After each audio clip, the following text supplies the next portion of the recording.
Hello to you all. There is extreme reticence across the board here, and I think it goes beyond obvious military secrecy. If the United States is to weigh in militarily in terms of offensive action, it's worth remembering the US from the outset has been helping in terms of passive defense, especially when it comes to taking out incoming drones and missiles, helping Israel with that aerial defense and providing munitions and diplomatic cover.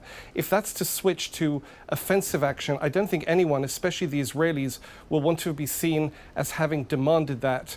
We've actually had Israeli officials say openly that should the Americans decide to do this, this will be a US decision serving US interests. It's also possible that there is a degree of bluff here. We saw the US president demanding what he called surrender from the Iranians. It could be that ramping up pressure, including with the movement of military assets to the region, is meant to give the Iranians a last chance to re-enter nuclear diplomacy on terms agreeable to the United States and to Israel, rather than see potentially the world's great power weigh in with firepower that even the Israelis are not able to wield in this conflict. We know that it's, well, actually, I'm going to pose the question to you, Dan.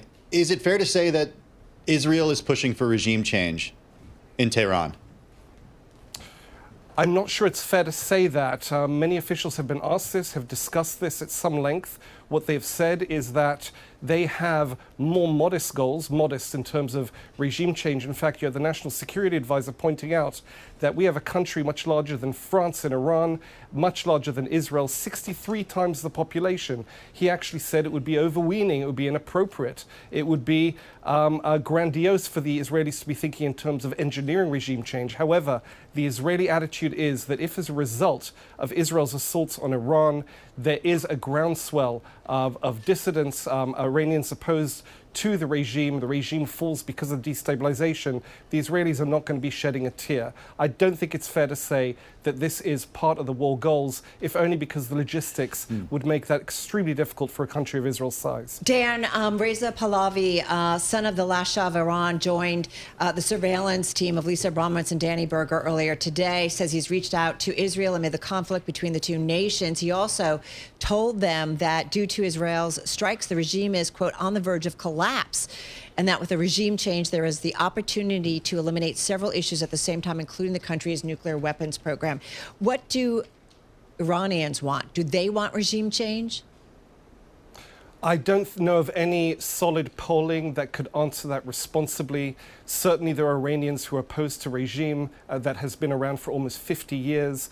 Its human rights record is well known to Western observers, deep problems in that sense. However, it's fair to assume there are Iranians who are also behind the regime.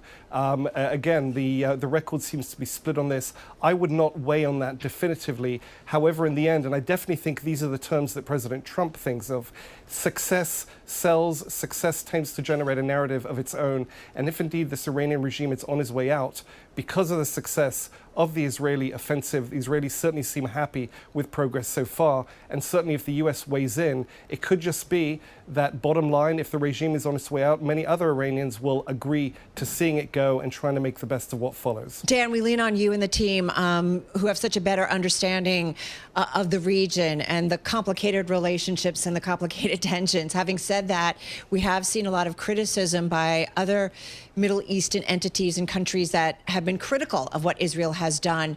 What do other Middle Eastern countries want in terms of Iran? Do they want regime changes?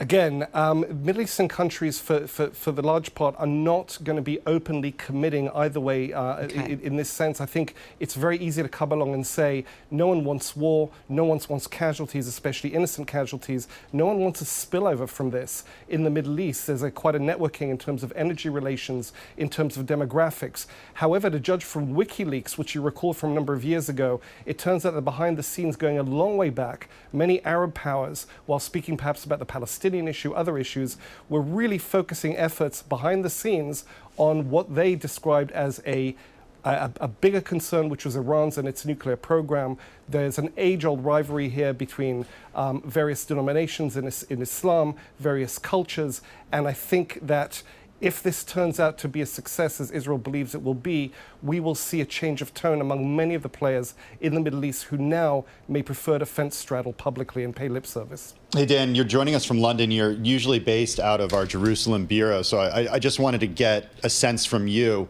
on what you're hearing from colleagues, from those who you've spoken to on the ground in Israel. We've all seen the images out of Tel Aviv. I think many people are familiar with the area. Just give us your view about what life is like there over these last 5 days. Well, I'm not here on vacation. I was actually here on a work visit when this happened on Friday, and all flights to Israel were cancelled. So I'm effectively marooned, happily marooned, in the Bloomberg headquarters. So we've been pitching out this really as a global effort in terms of Bloomberg coverage. As you noted, colleagues in Israel, Jerusalem and Tel Aviv have literally been under fire. There was a missile just yesterday that landed very close to the Bloomberg office and the home of my bureau chief, Ethan Bronner. I very much recommend his article on that unfortunate experience of yesterday. Everyone is working at home. This is basically like COVID with ballistic missiles. Wow. Remote learning for children, remote work for people still employed.